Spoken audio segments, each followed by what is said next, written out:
Hello, and welcome to another podcast from Care at Scale. My name is Greg Greeners, and I have tremendous pleasure of welcoming my guest today, Caleb Cottle. He is the founder and director of business development at Cascade Academy. And in this story, I have the opportunity to walk through Caleb's story, and it is quite a unique stepping stone for where he began to where he is today. And as we start into that discussion, Caleb, welcome. I'm so glad you could join me today. Thank you so much, Greg. It's a pleasure to be here. I really appreciate the opportunity to talk about things I'm very passionate about. So this is great. Well, let's get right into that passion. So, your current existence at Cascade Academy was really a foundational driving point from a long time ago.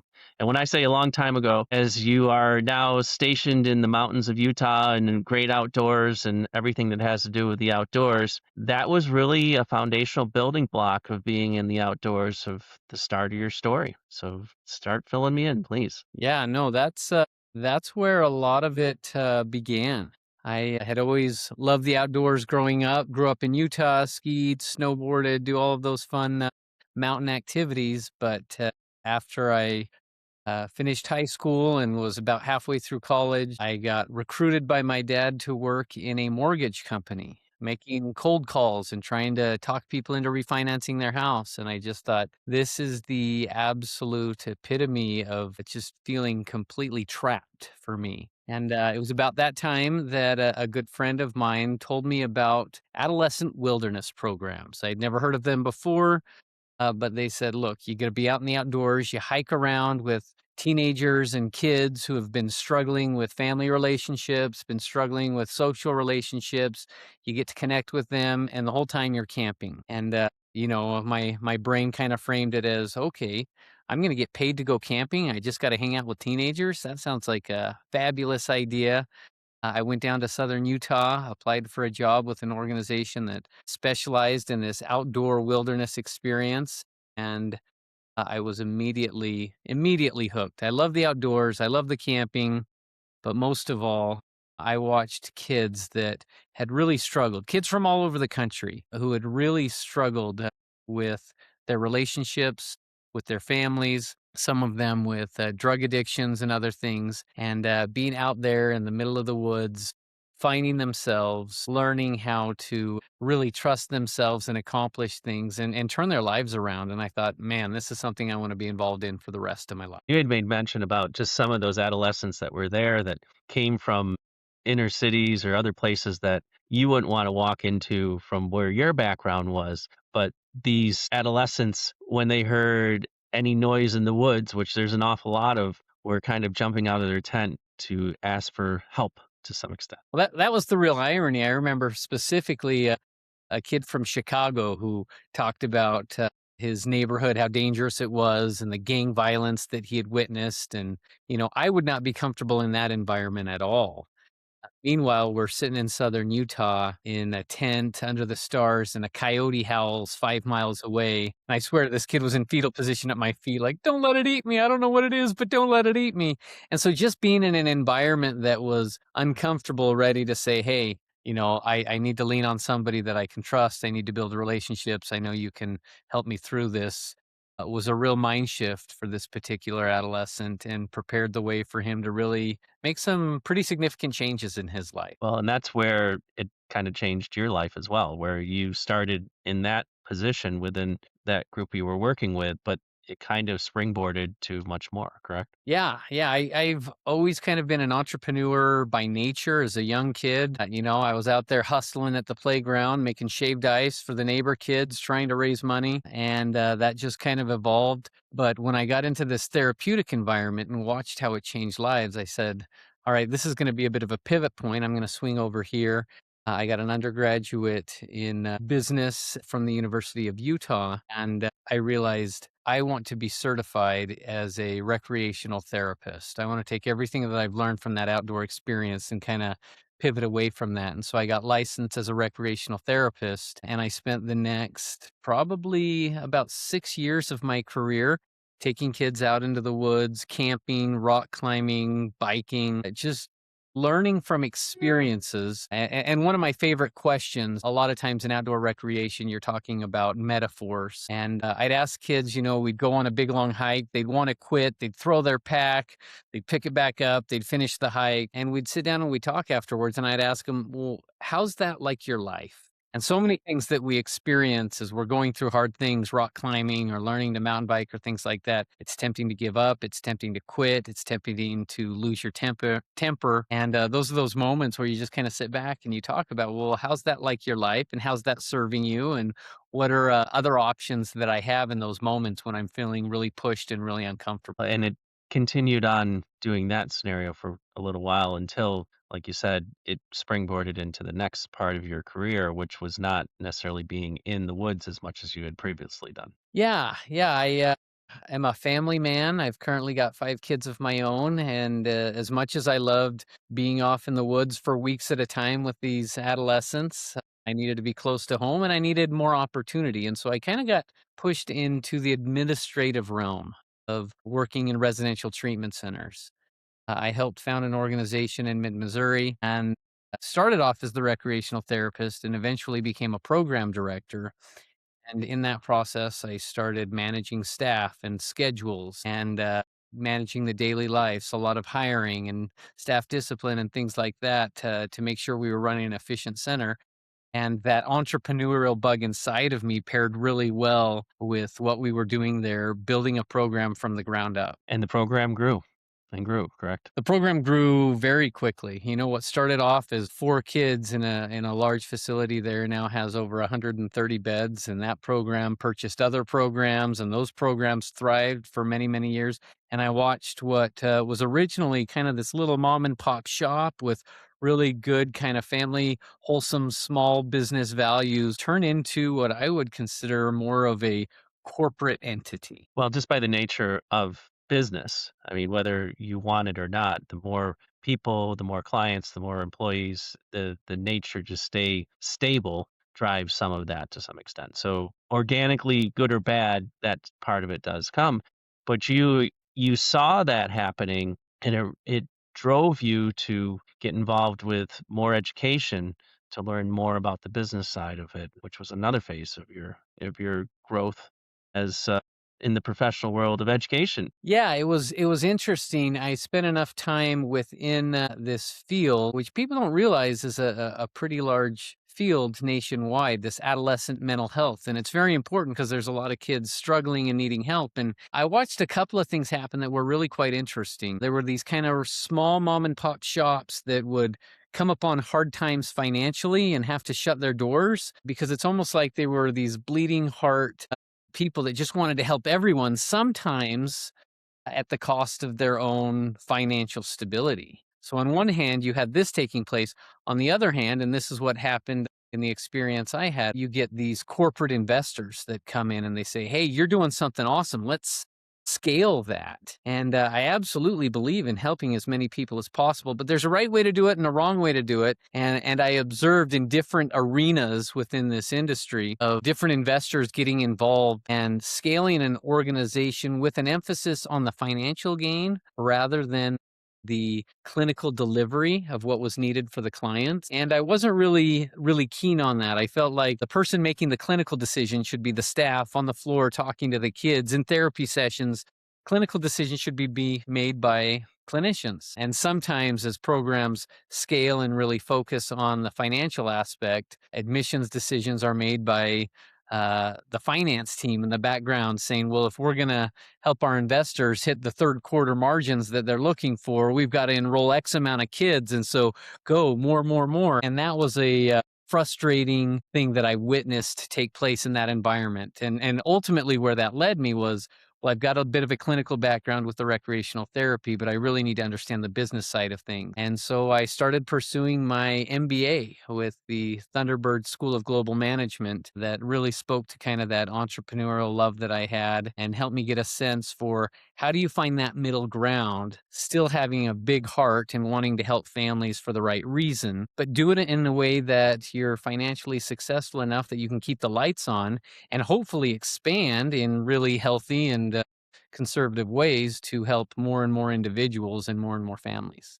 is unique only in the sense that you understand the different models associated with what is happening within the healthcare piece of it. And I want to bring up this piece of it as well because we had talked about how as you had more adolescents in these facilities, it really brought about different needs from each of them, whether it be anxiety or depression or more serious mental health challenges where they shouldn't even necessarily be in that same space. So now you're putting them all into one space and expecting a similar outcome, which, as you've discussed and told me about, is really challenging because they all have real different needs as they come through that process. And now you're to the point where you've got an education, another education, you've got different understandings of the clinical side as well as the business side of it. And something happened because we're now here talking about Cascade Academy as opposed to where you were working previously. So how did you start putting the pieces together to make a picture? Ultimately, I had some really good guidance by some fantastic mentors, and I witnessed the evolution of this field. Whereas historically, adolescent mental health was delivered in giant facilities with 100 plus beds, treating every diagnosis imaginable underneath the same roof. And as you can imagine, when you think about mental health, there's more aggressive behaviors, there's more substance abuse focused behaviors, and there's more what I call resistant, quiet, anxious type behaviors. I might categorize under an umbrella of avoidant disorders. And when you're treating aggressive disorders and avoidant disorders under the same roof, every single time the staff are going to spend their time keeping an eye on the kids that are running away, punching holes in walls, getting in fights. Meanwhile, the kids that have more anxiety based avoidant disorders are going to fly under the radar and they're not going to get the treatment they need. And so that's kind of where I landed about 6 years ago. Well, it was about 8 years ago. I recognized, and through a market research project I did, I realized that in the state of Utah, there were over 35 residential treatment centers at the time, and every single one of them listed anxiety as something that they were treating. And most of them listed anxiety with about 15 or 16 other diagnoses Hmm. that they were treating. And so I called up all of these different facilities and I said, "Hey, I noticed that you treat anxiety. How are you treating anxiety? What is your approach?" And they talked about their programming, they talked about their staff, and all of these things. Not one of them mentioned exposure and response prevention, ERP. It's a clinical model specifically developed to help anxious individuals lean into the things that they've been avoiding and overcome their anxieties and face their fears and receive treatment. And so, as I kind of looked at that, I realized there's this vacuum in this field where somebody needs to go in and provide specialized treatment for these individuals away from the chaos, away from the aggression, away from the behaviors that exist in most residential treatment centers. And frankly, that was really where the idea of Cascade Academy came from. Was let's create a center that is so focused and so specialized that we say no to the other kids that need treatment and we only say yes to those kids that are really struggling with the more avoidant disorders. And as we have walked through so many different situations, more recently with COVID and social distancing and that anxiety associated with technology, it probably became a lightning bolt for many who were looking forward to other as compared to what was mainstreamed with a large facility. So tell me a little bit about how the Cascade facility and academy really developed to target that type of need as compared to what was traditional. Well, as I mentioned before, we were realizing that a very specialized approach was needed. And ironically, this all started kind of in 2018, and we were looking for the location and building the team and different things like that. And the real irony is we accepted our very first students in April of 2020. And as you know, April of 2020 is The whole a world shut date down. circled on the calendar where the world shut down. And there was some real scare at the time and real debates on whether we should open, we should wait this COVID thing out. Ultimately, we decided, these are families that have needs and we've made commitments to them. And so we enrolled our first students. And After that, the world shut down, and we were really concerned that we weren't going to make it. Fast forward 8, 9 months later, this phone is ringing off the hook with families saying, my kid has been in their room locked up for months. They haven't gone back to school. They're stuck on their computers. They're mindlessly scrolling till 4 o'clock in the morning, then sleeping until noon. I can't get them to eat healthy food. I can't get them to go outside. COVID really taught the world to be avoidant. Wear a mask, avoid social contact. Other people could get you sick and you could die. And the anxieties really, really drove. So since that time, we have been working tirelessly to help overcome not just the effects of COVID, but anxiety disorders, OCD disorders, some of the anxiety and OCD that's attached to autism spectrum disorder and things like that.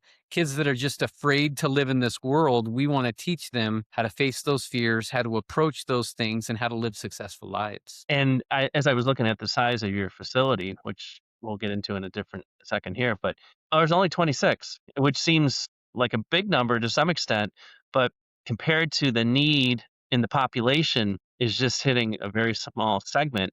And more importantly, you're fulfilling such a desire to help that segment that needs that help too.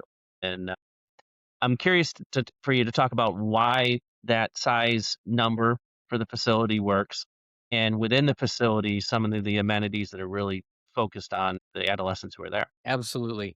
We say all the time, whatever kids are going to be doing at home, we want them to practice and prepare for that while they're here with us. And so Cascade Academy is a 26-bed residential treatment center for adolescent girls, and we specialize in anxiety and OCD and other avoidant behavioral health issues.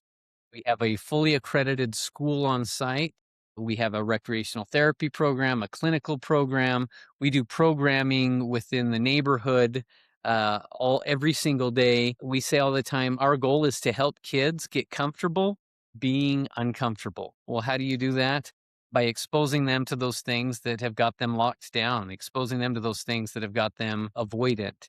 And so, as you can imagine, if we were running a 100-bed facility, it would be really easy to fly under the radar. With 26 beds, we know every student's name, we know their parents' name, we know their family history, we know how their parents are accommodating that avoidance. And a lot of times people ask me all the time, well, how come there's so much anxiety in the world today? When I was a kid back in the 80s or 90s, nobody talked about anxiety. Now it seems like every kid has it. And I would say there's three major factors that I think are contributing to today's adolescents. Number one is there's been a shift in parenting. I know personally, I was raised by people that just said, grab your boots, pull them up to your armpits and get it done. Don't think about those things. And that had a less than positive effect on many individuals. And the pendulum has swung to where now parents are saying, you need to feel your feelings.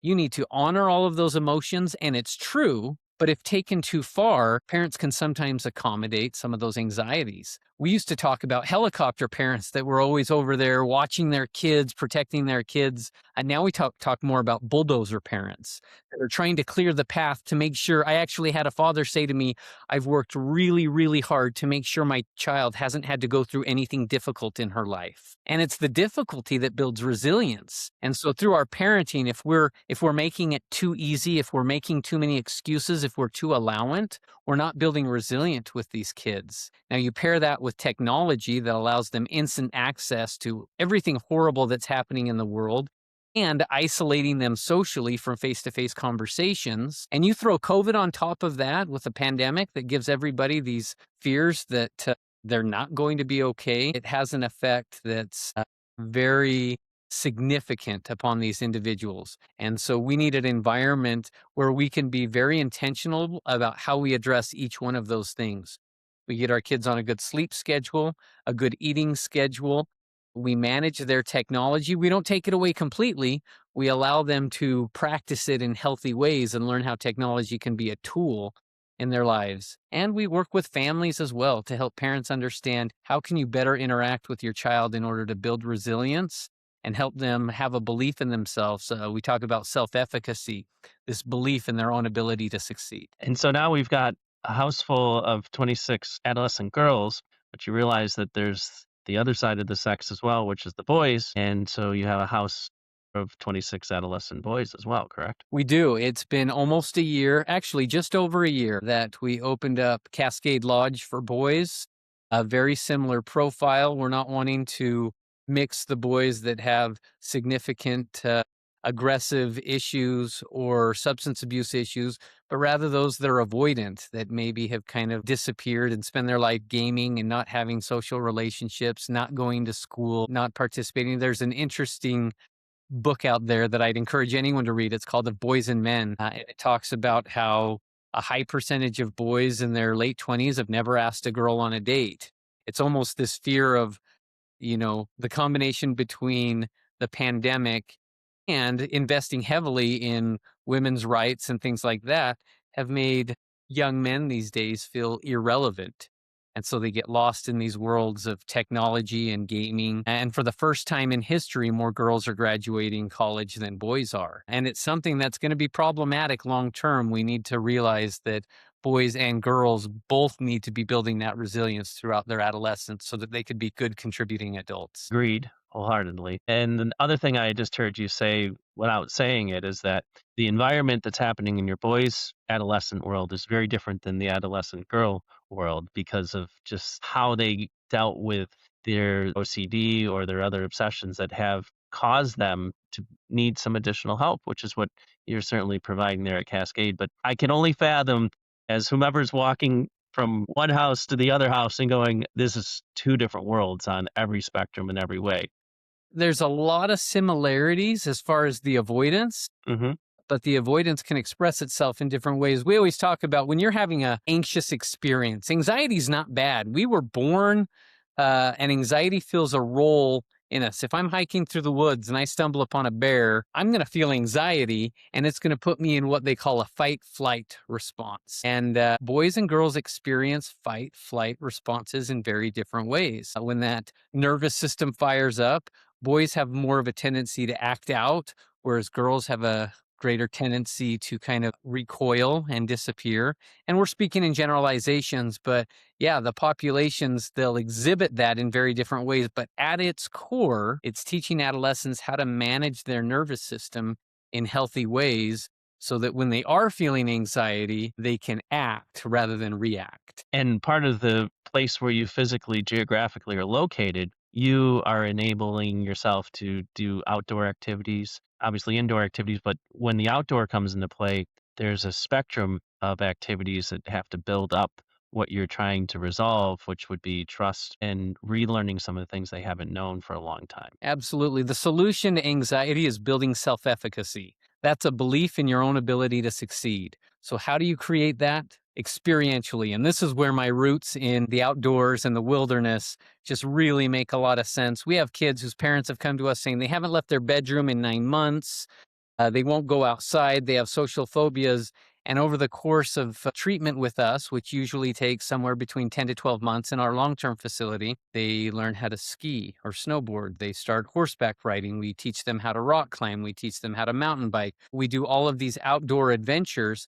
And the process is always similar. And that's what's really cool about his experiences is they're transferable. You take a kid who's never rock climbed before and you teach them the language and how to put on a harness and a vocabulary and how to communicate and how to belay. And over the course of 8 weeks, they now know how to climb up this 30-foot pitch, or they're doing rappelling with their peers. And they get done and they say, I never in a million years thought that I could ever do that. Well, you had to take a risk. You had to do those things. Well, guess what? All of those things that taught you to be a decent rock climber, they're all relevant in school, in your chemistry class. They're all relevant in your social circles. You got to take risks. You got to learn the language. You got to learn to communicate and work with others. You got to be willing to put yourself out there and do those things. And so as they have experiential opportunities over and over again in all of these outdoor settings, they build self-efficacy. And then whether it's getting a job in the community or going back home and going to their high school, taking an AP class, whatever that looks like, they have this belief in success and they say, I can do this.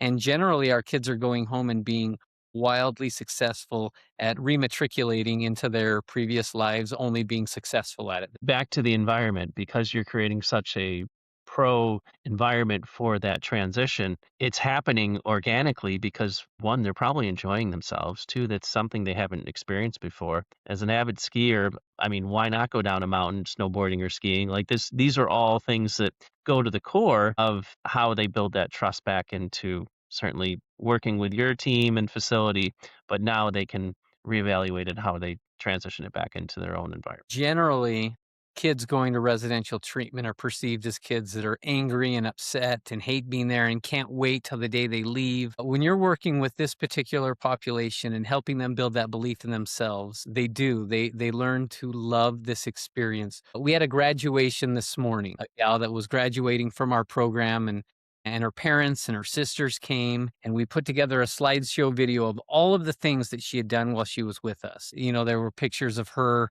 cliff jumping and pictures of her, or videos of her rock climbing and horseback riding and hanging out with her peers and going to the movie theaters and being in the outdoors together.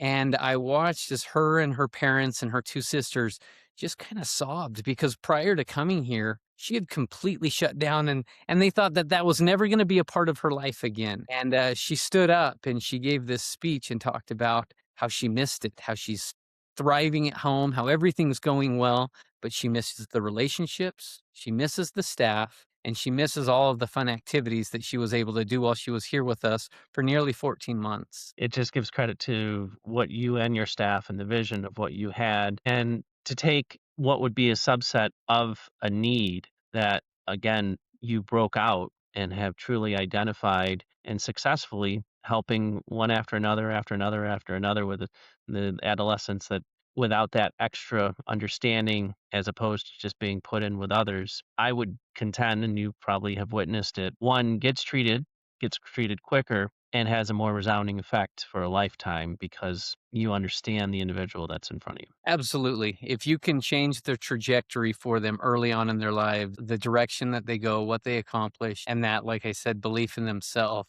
it's going to lead them to paths that are super exciting for them. And our name, Cascade, it actually has reference to what we hope will be a generational impact on these young adolescents. As they feel successful, that success will drive them to be contributing adults that will pass on to future generations and cascade down towards other family members, other generations, other people they come in contact with. Not know that. That is beautiful and be hopeful that that is exactly what happens. And one part we didn't touch on is that you actually have a short-term facility as well to understand that there's, subsets within the subset, which is the long term for the two facilities for the boys and girls, but then a short-term facility that when you have an adolescent that needs something that might be identified in that process of a short-term facility. Why don't you talk a little bit about how that is another option that could lend into obviously other if need be? Yeah, you talked about our 26 bed facility. That sounds small, but for these kids, trust me, it feels really big, especially when they first enroll. And it's actually too big of a location or a space for some of our kids who have some really intense issues. And so we do have an 8 bed short term facilities for our adolescent girls. It's a short term model that only lasts 60 to 90 days. Insurance generally pays for that treatment. And sometimes it's the child that needs that short term experience. And sometimes it's the parent who's saying, I'm not willing to send my child off for 12 months to go get the treatment that they need. Let's get some really good assessment. Let's evaluate their needs. Let's take this opportunity to figure out exactly what's happening, and our students get really good assessment, really good treatment, and at the end of that 60 to 90 days, we know exactly what we're working with. And sometimes those kids are going home with some wraparound services in their local community. And sometimes we're recommending long term services because they just need more help, but at least the parents know what they're dealing with because they've had an opportunity to get some really good assessment. So thoroughly appreciate the fact that you have where we started with this story, in the woods working with adolescents. You have now just gone through a series of events in your life that, as a global picture, as the founder of Cascade Academy and doing what you're doing with all your colleagues and teammates, you now are specifically focused in on individuals and know how to identify the need. And it's wonderful to hear. I really appreciate it that there are now ways that can treat adolescents that never, I wouldn't say never, were much more difficult to obtain because of just what was thought of as just the existence of what it was, which is this is how we treat. It's one way and that's it. And now you just explain a story that it's not doesn't have to be that way. And we'll help you through whatever your true need is, not only as the adolescent, but the family. And at the end, the outcome can be extremely, extremely positive for what they were when they were previously, right? Absolutely. Absolutely. Our goal is to provide the most ethical and effective treatment, and we believe that's doing it through that specialization.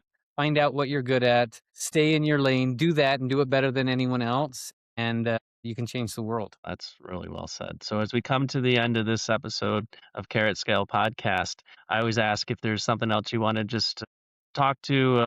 People can certainly go and find your website if they would like to and more information, but feel free to talk to any of that. Absolutely. No, if you or someone you know is struggling with one of these avoidant disorders and they just need help, we may not be the solution, but if we're not, we are going to help you find that solution. So you can look us up at thecascadeprograms.com. We're on all the social media outlets and you can reach out to us directly. Actually, my personal information is there. And if you just need some help and some direction, I'd be more than happy to help kind of point you in the right direction and make sure that your family gets the help they need. Wonderful. It really is wonderful that you're out there in that level to certainly touch the people that need to be heard from, and more importantly, to help guidance and give even more so. Well, thank you for joining me. And I hope that as we get through this episode, there'll be another opportunity to talk more specifically about the adolescent boys, the adolescent girls, some of the care that associates with it. As I read through your website and other just research on it, you're doing some unique things that we just kind of scratched the surface on, but it goes back to what you learned years ago, doing it firsthand as a young man before you had your own kids and life and so on. That information that if we were to talk about, I think would be extremely helpful for those that might come and participate at Cascade Academy and be part of your family. Absolutely. It would be a pleasure. I really appreciate you giving me the opportunity to speak to you here today, Greg, and look forward to furthering the conversation. He as well. So thank you again, Caleb, and we will hopefully hear you again on a podcast here soon. Thank you. Bye bye.